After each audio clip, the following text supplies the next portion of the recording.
एकदंताय विद्महे वक्रतुंडाय धीमहि तन्नो दंति प्रचोदयात। नमो नमः। તમારા બધાનું સ્વાગત કરું છું આધ્યાત્મિક મહાશક્તિમાં। ગણેશજી 18 પુરાણોમાં અગ્રગણ્ય માનવામાં આવે છે। આદિદેવ છે।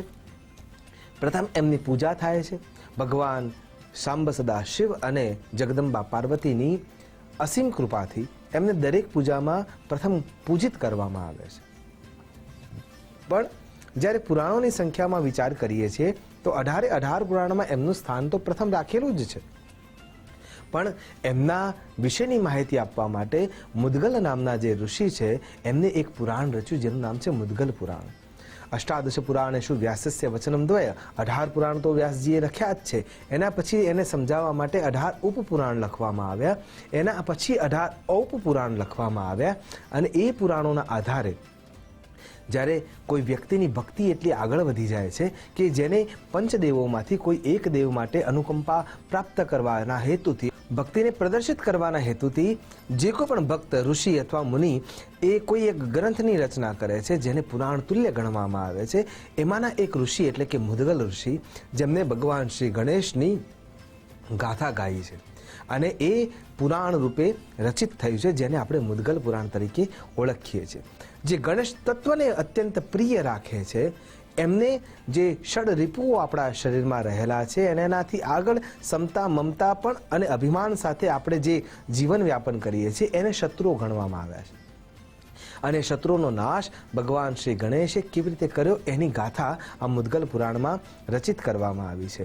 જ્યારે મુદ્ગલ પુરાણનો વિચાર કરીએ તો એમાં 18મા અધ્યાયમાં ઋષિ મુદ્ગલના જન્મની ઉત્પત્તિ પણ જોવા મળી રહી છે। અંગિરા ઋષિ તપશ્ચર્યા કરવા માટે બેઠા છે અને તપશ્ચર્યાના અંતમાં એમનો વિચાર એવો થઈ રહ્યો છે કે મને કોઈ એવું દિવ્ય સંતાન જોઈએ છે જે મારા અંદર રહેલું જે જ્ઞાન છે એ જ્ઞાનને, સંસ્કૃતિને આગળ વધારનારું બની રહે। અને ત્યારે જ્યારે તપનું બળ વધતું જાય છે ત્યારે ત્યાં એક આકાશ તત્વ તરફથી પ્રસાદ રૂપે એક તેજપુંજ જમીન પર પ્રવિષ્ટ થઈ રહ્યું છે અને એ તેજપુંજ એક આકાર લઈ રહ્યું છે અને એ આકારમાંથી ઉત્પન્ન થાય છે એક બાળક।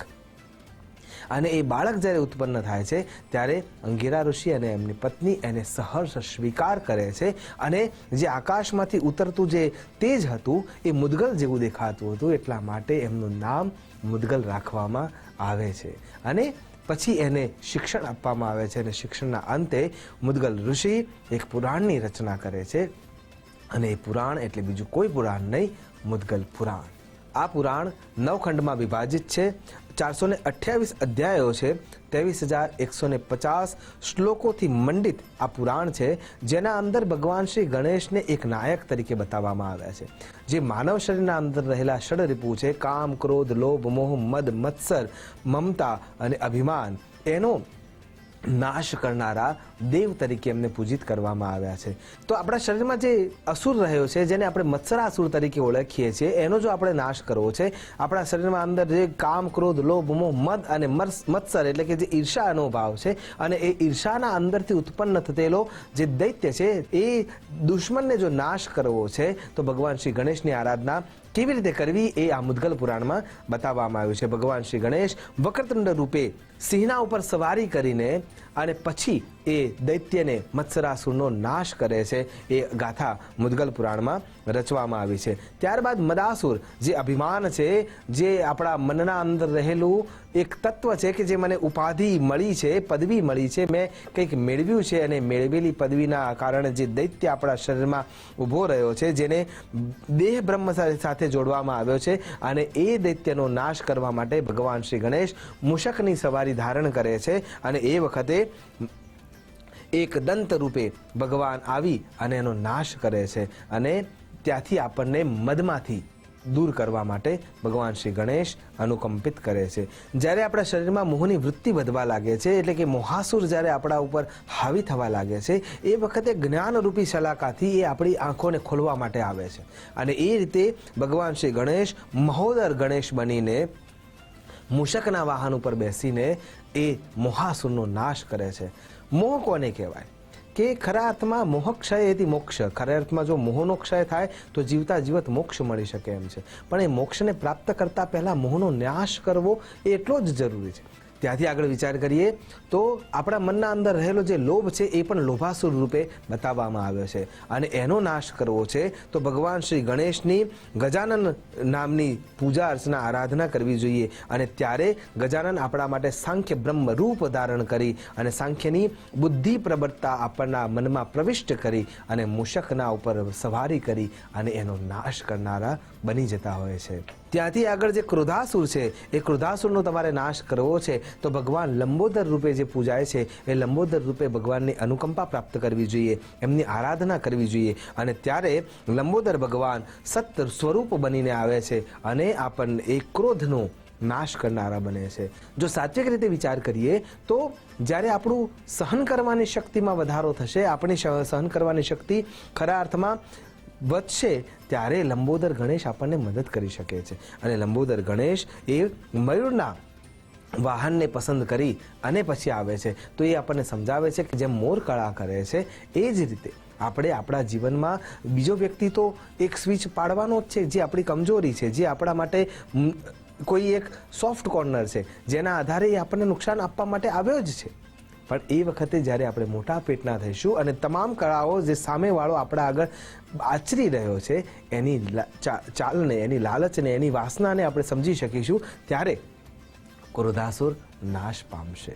ત્યાંથી આગળ વિચાર કરીએ તો કામાસુર, જે આપણા મનની કામનાઓ છે, ઈચ્છાઓ છે અથવા સુયોગ્ય વિચારો આપણને આવતા નથી, એનો જ્યારે નાશ કરવો છે તો એ પણ મોરની કળા જેવો છે અને એટલા માટે ભગવાન શ્રી ગણેશની વિકટ નામના રૂપથી જ્યારે તમે આરાધના કરશો ત્યારે એ વિઘ્નનો નાશ કરનાર, સુયોગ્ય સમજણ આપનાર, સૌર બ્રહ્મ ધારક બનીને મયુર ઉપર બેસીને એ આ અસુરનો નાશ કરવા માટે આવે છે અને આપણા જીવનને ઉત્તમતા આપે છે. ત્યારબાદ જે અસુરનું વર્ણન એમાં જોવા મળે છે એ મમતાસુર છે. મમતા પણ એક હદ સુધી સારી છે પણ એનાથી વધારે જો એ શરૂ થઈ જાય, આપણા વિચારો કેવળ એ જ મમતામાં એ બાળકનું નુકસાન કરવા માટેની બની જતી હોય તો સમજવાનું કે મમતાસુર આપણા સર્વમાં વ્યાપ્ત થઈ રહ્યો છે. એ વખતે વિઘ્નરાજ રૂપે, વિષ્ણુના ધારક રૂપે કે વિષ્ણુ બ્રહ્મ વાચક રૂપે ભગવાન શેષનાગ ઉપર બેસી અને ગણેશજી આવે છે અને વિઘ્નરાજ આવી અને એ સંકટનો નાશ કરે છે, એટલે કે મમતાસુરનો વધ કરે છે. એટલે ગણેશજીની જ્યારે આપણે આરાધના કરીએ છીએ તો આમાંથી આપણા અંદર રહેલા જે ષડરીપુઓ છે એ સ્વતઃ નાશ પામી જાય છે અને છેલ્લે અભિમાનાસુર જે આપણા સૌના અંદર રહેલો છે, આઈ is always capital, A capital બનીને આવે છે અને એ અહમ આપણે છોડી શકતા નથી. એટલે અભિમાનાસુરનો નાશ કરવો છે ત્યારે ભગવાન ધૂમ્ર વર્ણ રૂપે શિવ સ્વરૂપ ધારણ કરી અને મૂષકની સવારી ઉપર ધારણ કરી અને આપણા સૌના દોષોનો નાશ કરે છે. કહેવાનું તાત્પર્ય એ છે કે મુદ્ગલ પુરાણ આપણા આ ષડરીપુઓ સાથે મમતા અને અભિમાનના જે રાક્ષસો છે એનો નાશ કરવા માટે સદૈવ આવતા હોય છે. એનું વર્ણન આ મુદ્ગલ પુરાણમાં વર્ણિત કરેલું છે. આશા કરું છું ભગવાન શ્રી ગણેશની આરાધના કરવાથી આપણું જીવન ખરા અર્થમાં ગણેશમય થશે અને અન્ય માટે પણ આપણે કલ્યાણ માર્ગ તરફ પ્રશસ્ત થઈશું અને આપણા જીવનની પણ ઉત્તમ ગતિ માટે પણ પ્રશસ્ત થઈ શકીશું. આશા કરું છું કે આપણે એ જ માર્ગને સદૈવ ગણેશ આરાધનાથી પ્રશસ્ત કરી શકીએ. નમસ્કાર. અસ્તુ સદા. શિવોહમ. નમો નમઃ.